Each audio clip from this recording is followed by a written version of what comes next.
To fashion news now, and some people will tell you Australian fashion is actually a season ahead of its European and US counterparts. Ever wondered how? Occasionally, it's a truly innovative designer helped by the season reversal of the Southern Hemisphere. But it's more likely to be a blatant rip-off. Did you know that fashion is Australia's second fastest growing export industry today, with sales increasing 25% per year, and that's up from $250 million last year alone. Well, there's a slew of young, innovative, up-and-coming local designers that are yanking the international marketplace by the lapels, elbowing their way onto the clothing racks next to all those top designers you've been admiring all these years, like Colette Dinnigan, for example. Let's take a look. Oh. I'm going to sneak in and meet the crew right in here. It's all the behind the scenes stuff. You know, you think it's really glamorous, but that's only on the outside.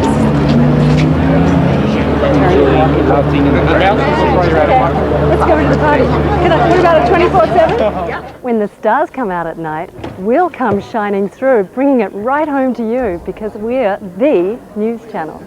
The noisiest kid at the party is Fox, but a number of international co-productions are permeating our fair shores. Offshore production can gear up employment and generate potentially enormous foreign investment. But what of the downside? It's quite clear that, you know, the Muriel's Wedding or the Strictly Ballrooms or the Priscillas just won't get made unless they receive a level of public subsidy. In Hollywood, we say, you snooze, you lose, and you can't wait anymore. So we have to get involved in helping to get some of those pictures made and helping to try to finance them at an earlier stage. The most ridiculous thing, which is quite common, particularly in Hollywood, is to invest in a film, invest in people and a producer, and then dabble and try and correct what they're doing. We watch and we care and we hopefully nurture, but we're not there standing over their shoulder or demanding, you know, that Mel Gibson and Judy Davis have to be in it, otherwise we won't make it. We make pictures all around the world.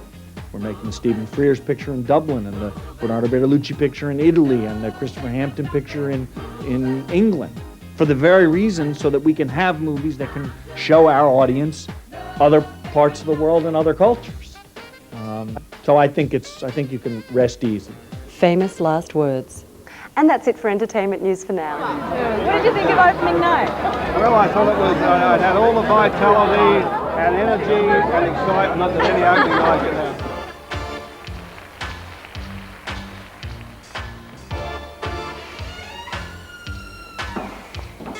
Colette began designing lingerie, and her outerwear still has the lingerie look to it. What about this? Whoa, that is so pretty. Her original designs, combined with the unusual fabrics she uses, have contributed to the international acclaim. Bits of antique lace and buttons that we've collected. But fabrics represent another problem for Australian designers.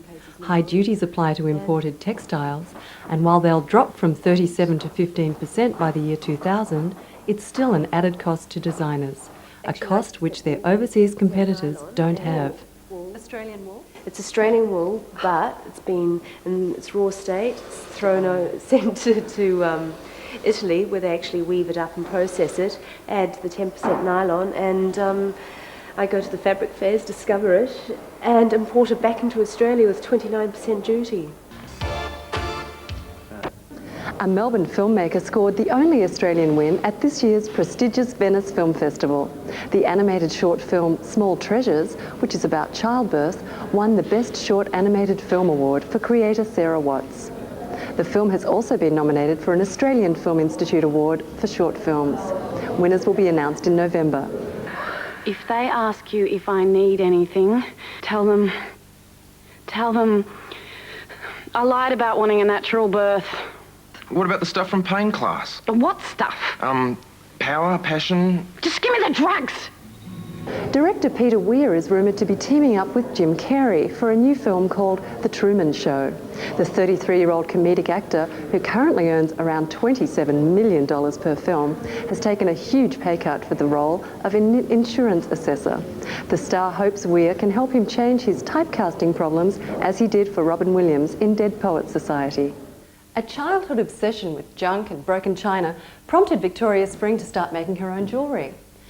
Well, she lugged those designs around door to door in a heavy suitcase, and when she saved all her money, sank it into her first retail shop. while defying all odds in the middle of the worst recession in 60 years in Australia.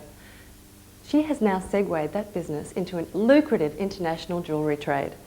Entertainment news on TNC. We'll take you where you want to be, from opening night to behind the scenes. All the glamour, glitz and razzle-dazzle of showbiz around the world and right across Australia, right here on TNC.